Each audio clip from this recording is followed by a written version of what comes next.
Hey everybody, Sean here from Somm Wine Club, and I have got Somm Wine for you. This is the 2021 Martino Estate Carménère from the Maipo Valley in Chile, part of the May 2023 Somm Wine Club box. Let's have a little kind of intro on Carménère. So, Carménère, most commonly grown in Chile, but Carménère is actually a French grape variety. It is considered one of the 6 Bordeaux varieties.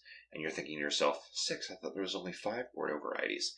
Because Carménère is pretty much non-existent in France in modern times.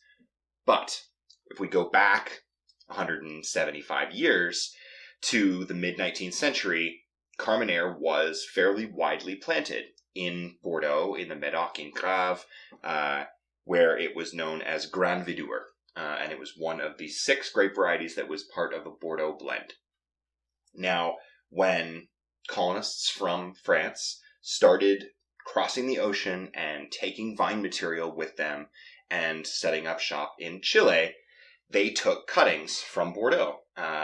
Probably what they thought they were taking was Merlot, and they planted it in Chile. Now, right about the same time that these vines were being established in Chile, something happened in Europe that you may be familiar with, and that was oidium and then phylloxera. So these were 2 diseases that basically nearly wiped out the European wine industry.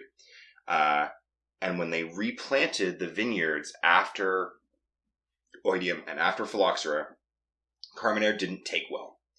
It's very susceptible to collier, which is like a disease that happens at flowering.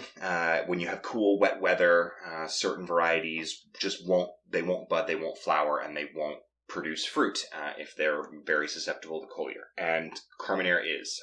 But because the Central Valley of Chile doesn't get nearly as much rain and moisture and mildew as Bordeaux did, the grape varieties, they worked fine. So they were kept, and the ones in France were pulled up and planted with other varieties that were less susceptible to collier.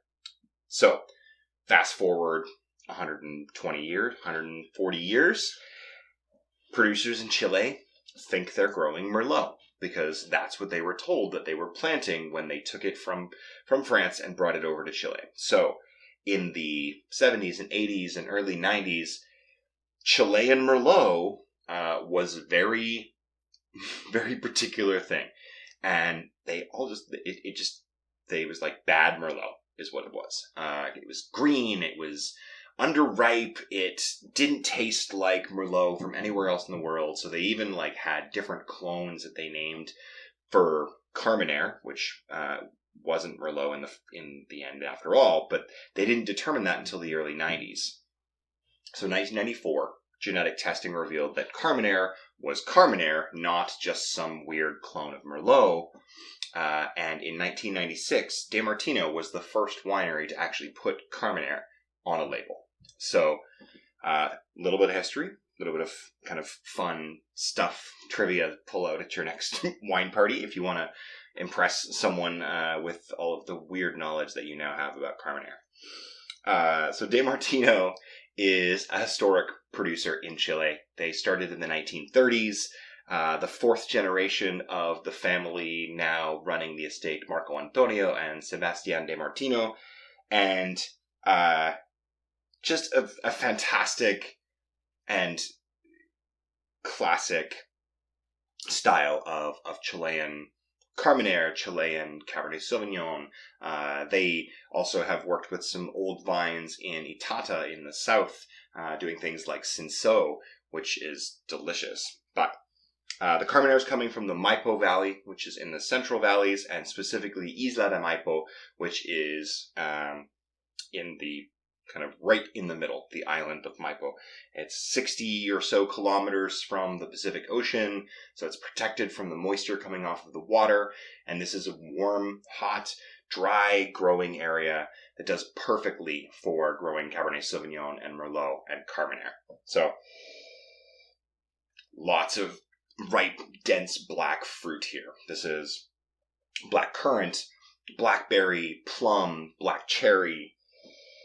There is, very characteristically, and why they thought it was bad Merlot, it has a little bit of a green character. It's got some really beautiful, like roasted bell pepper, some savory herbal quality, a little bit the same as Cabernet Sauvignon because they do come from the same family. But Carmenère specifically tends to be just a little bit more overt in that slight green character. And if you like it, you like it. If you don't like it, I get it, but give it a try, for sure.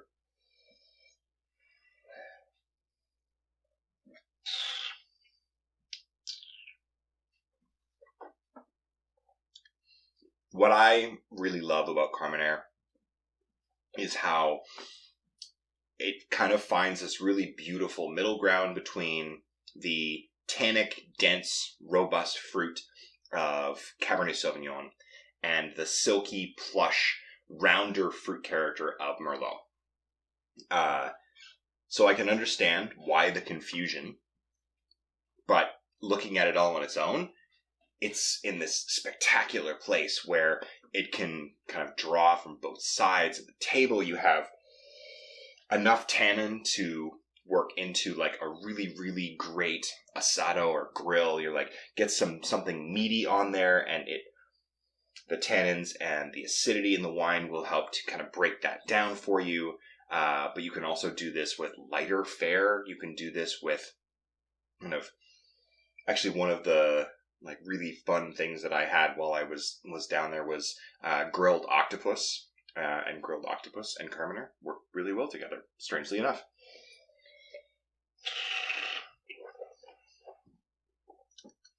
There is a silkiness to this wine. It has that, like I said, that roasted herbs. It's a smokiness.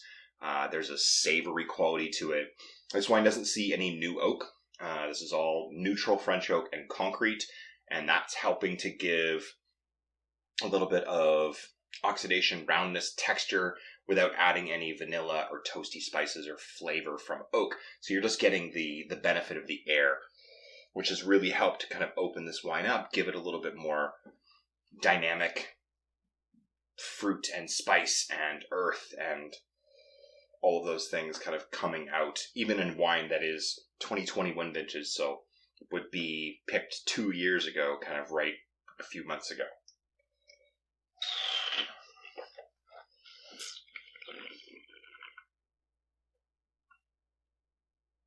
That's delicious. I'm going to get some scruff from other sommeliers, friends of mine, who don't like Carmenère, and that's fine, because I like Carmenère. I like Chile. I want to go back to Chile, and I'm totally happy to drink Carmenère.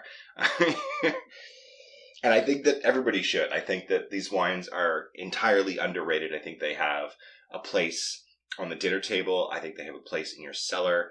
And I'm excited to be able to share them with people. So thank you. I hope you enjoy the Martino Estate Carménère. Let me know what you do for food. I'd love to hear people's experiments, their trials, like the things that you want to throw at this. Because this, like I said, there's a lot of versatility here. So go nuts. You got this. I believe in you. Thanks very much. We'll see you next time.